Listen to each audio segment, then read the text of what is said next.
Hi everyone. I don't have a fancy slideshow, so I'll just have to keep you entertained with my sparkling personality, so I hope that does it for everyone. But thank you, Liz, I appreciate that. So my name is Jess Pryles, and I had the fortune of meeting some of you last year at Beef Australia. But for those of you who may not know me, I'm going to expand a little bit on what Liz said. So my story is simple. It's girl meets barbecue, girl falls in love with barbecue, girl gets giant smoker with her name on it, and girl moves to Texas. That's pretty much how it went. I mean, perhaps that's oversimplifying things a little bit, but I am a Melbourne girl who now resides in Austin, Texas, and I was just a typical consumer. I didn't buy meat. I didn't buy steak because I didn't know how to cook it. I'd order it at restaurants, but I was intimidated by doing it at home.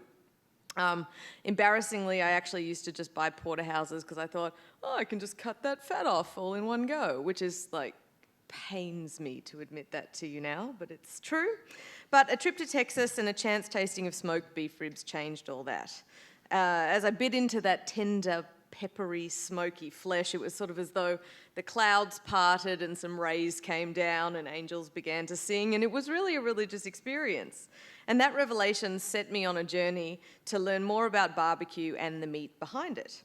So, as Liz mentioned, I've spent the better part of a decade obsessively studying all things beef, barbecue, and live fire cooking. And now I have a cookbook, a signature smoker, a line of seasonings called Hardcore Carnivore, and I teach classes and speak around the world. Perhaps my most fulfilling role is getting to act as a conduit between the barbecue and the beef communities. I get to speak to the barbecue people in detail about beef. I can explain to them about breeds and grades and quality and marbling, what is it? Most importantly, I get to dispel myths about the industry. But then I get to do things like this, where I get to spread the gospel of barbecue to people like yourselves who produce the incredible raw ingredient that is everything to the barbecue process. And so we have to start at the very beginning. What is barbecue? And arguably there are folks in this room who consider a Bunnings sausage sizzle to technically be barbecue, but that's not what we're talking about. What we know as barbecue in Australia, including but not limited to cremating steaks over a gas flame, is better referred to by the phrase grilling. So the more traditional barbecue actually refers to the long cooking of meat, usually over indirect heat at very, very low temperatures. Low and slow is another term for it. So just how slow?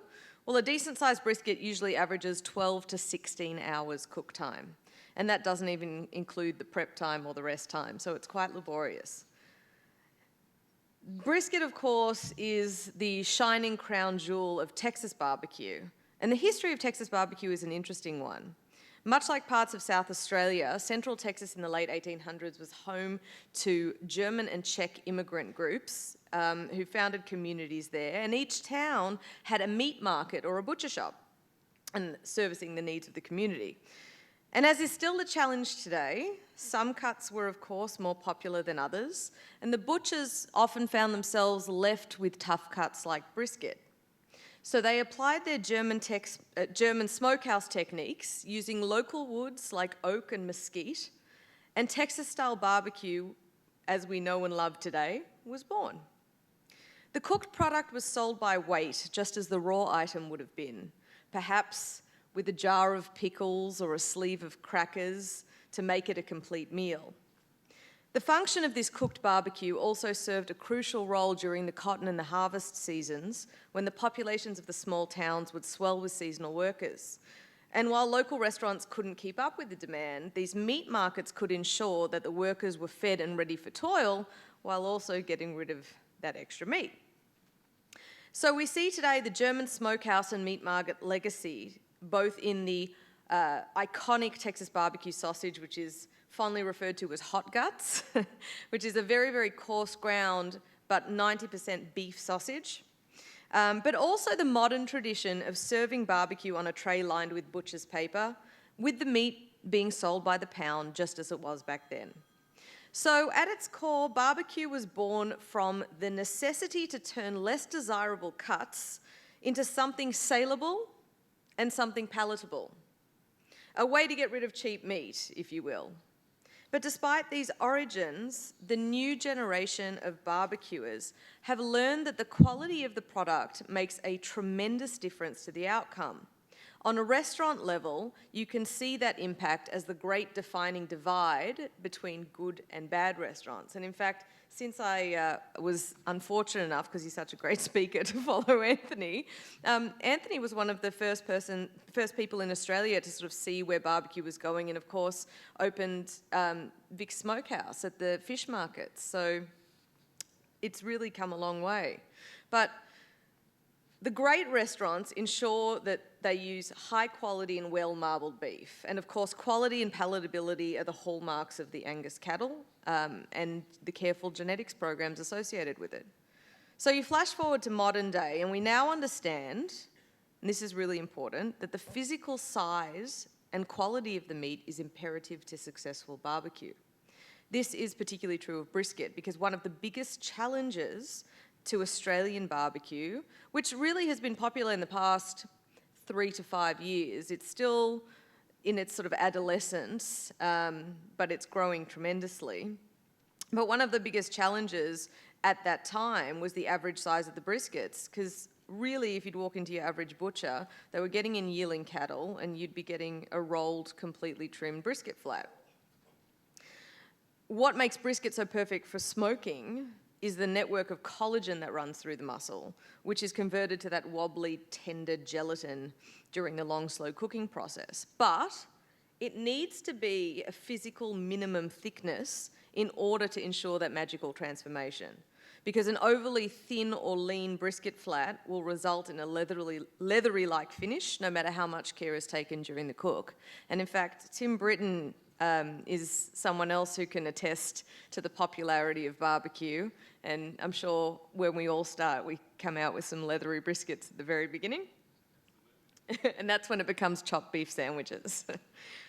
But thanks to, the genetics, marbling, and physical size, particularly of the older grain-fed Angus cattle, Angus beef has come to enjoy the premier spot of the beef of choice amongst Australian barbecue pitmasters and restaurants. So in addition to the surge in barbecue restaurants, there has been tremendous growth in the sport of competition barbecue in Australia. And in 2014, along with Jay Beaumont and Adam Roberts, I co-founded the Australasian Barbecue Alliance, which sounds very fancy, but basically we're a not-for-profit organisation with a set of rules and head judges that goes around the country sanctioning the barbecue competitions. In fact, it's the largest organisation of its kind in the Southern Hemisphere. We have over 30 competitions nationally every year, including the fabulous event that we held yesterday. But competition barbecue, especially for those who were there yesterday and got to have a taste of the food, is an entirely different beast from restaurant food. The teams are required to produce immaculately manipulated, perfectly symmetrical samples of beef. And the entries are then judged on taste, appearance, and texture, with each category score weighted accordingly. Generally, there are at least 4 categories of hand-ins at the competitions, which means that on average, each trained competition judge, because we sent them through training before they are able to take their place at the table, but each competition judge is tasting at least 24 incredibly rich samples at any given barbecue competition over the period of maybe 2 or 3 hours, which sounds like not very much, but when you sit there and are sort of force-fed at a regular rate, it starts to become a lot. For some people it sounds like the dream job, but it is very arduous. It's an endurance sport, or some may say. I have seen judges actually have to tap out before they're able to finish their duties. And because of that heavy eating load, it's accepted in competition barbecue that judges will only take 1 bite of the sample that they're given. So a single bite of a slice of brisket, a single bite of a rib. For all of the hours and dollars that a team spends competing, they have 1 single chance and 1 single bite to impress the judges. And that means they pack as much flavour as possible into that bite. They use injections, they use enhancers, they use sauces, but the key to all of this is a great base. Long-term grain-fed Angus briskets provide the richness of flavour and luxurious mouthfeel that teams are looking to serve the judges. It's just another way that Australian Angus beef has cemented its indispensable role in the barbecue community.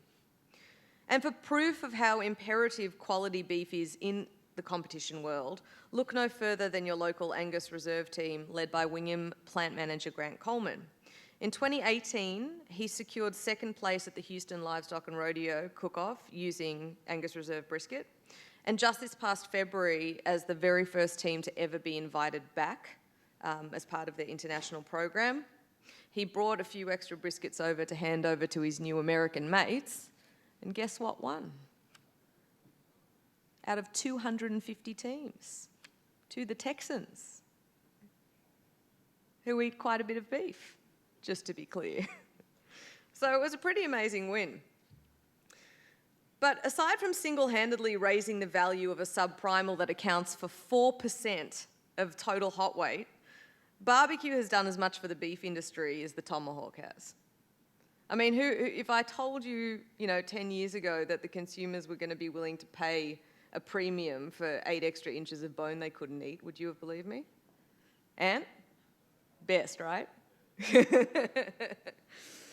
So the extraordinary thing about the cuts for smoking is that the barbecues guys want them with all of the caps and the decals on them. So, I talked about that sort of rolled flat that you would traditionally get at the butcher shops, very English cut, ready to be, in pot roast or something like that. But these guys don't want them trimmed back. They want to pay for that fat cap weight because they want to be in control of trimming back themselves. So they're really looking to buy that whole subprimal. And you can't just say, oh, look, I'll just have a half of it, because as I explained, you have to cook that brisket whole and it has to be a minimum size. So even if you just want to get into the sport and cook for, the two of you, you're still buying a whole brisket. So it's quite good in that respect. Barbecue brings tremendous value adding to secondary cuts.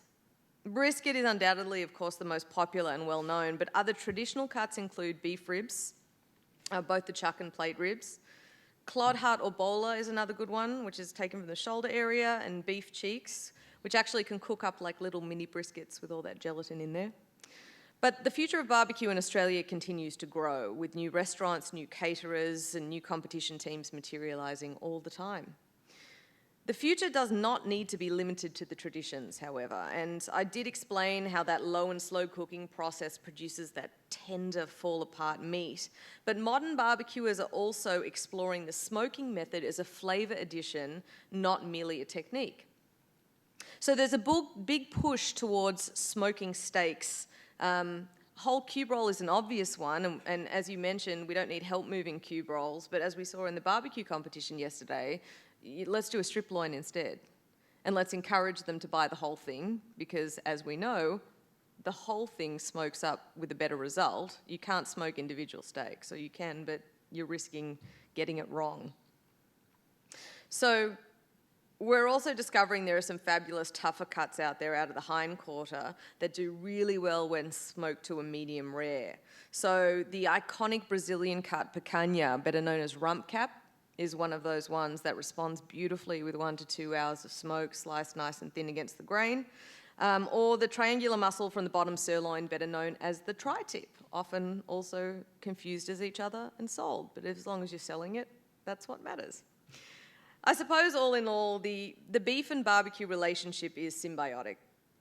Barbecue provides the beef industry with opportunities for value adding, and the romance and worldwide obsession with Q has created a whole new market for beef consumption. As it grows, the Australian barbecue industry will continue to rely more than ever on the quality hallmarks of Angus beef. So that's all I have for you, but I would love to answer some questions as well, because I know this is a little bit left of centre for a lot of people, and for many of you it was the yesterday might have been the very first opportunity that you had to try some of this. And although it sounds very romantic and it is very delicious, truly the most exciting part of this is what it is doing for the Australian beef industry and the tremendous growth. So thank you again. Does anyone have any questions? Tim, you better come up with a question, mate. A lot of the barbecue things are using Wagyu. Yep.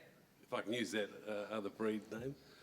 How can Angus secure more of that, or how do we counter that? How does Angus counter that desire to use Wagyu for the barbecue teams? So Wagyu Angus Cross is actually the most popular brisket used by American barbecuers in competition.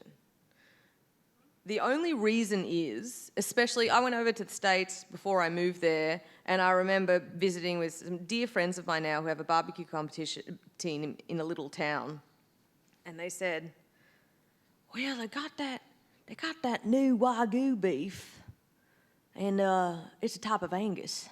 And I went, no, actually, it's a different breed, and because they'd never heard of it, right? They didn't know what it was, but all they knew was that it was supposed to be great.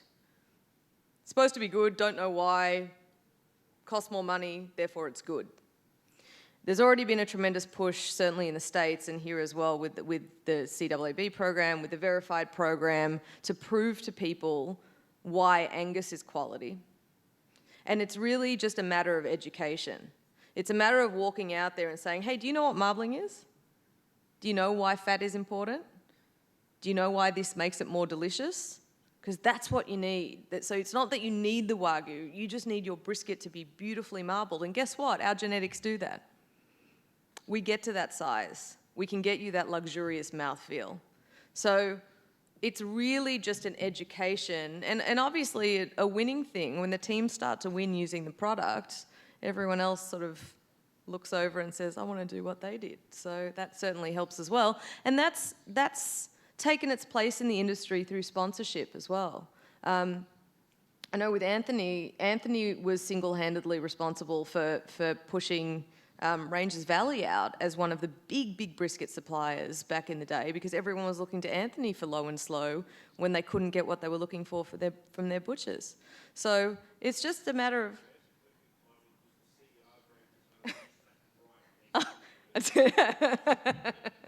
Goodo. I'll give you my address for the check. So, but it's true. It's true that people were looking for answers, and they're looking to go into their butchers and chat to them. So it's just a matter of providing them with the product that they're looking for and educating them on why, look, this is what you need to win, and we can give you this. And I think that will sort it out. Any other questions? You're just hungry now, aren't you? It's a pitfall, unfortunately. Well, I appreciate you guys having me here. It really is, it's a huge honour for me to get to speak to people in the industry, and I see myself as sort of a bit of a meat advocate. I actually was on I don't know how many of you saw that Sunday night program, Anti-Vegans, a couple of months ago, talking about how, basically how awful they are. But they flew to Texas to interview me for that, so I got to play a bit of a part, again, as a raised in a very white-collar family in Melbourne, had nothing to do with it, no idea about different breeds. I've become extremely passionate about the industry, and I take my role of getting to be that conduit between you guys and between the consumers very seriously, because I believe a lot in what you do. So it's an honour for me to be here with you. Thank you very much. Thank you.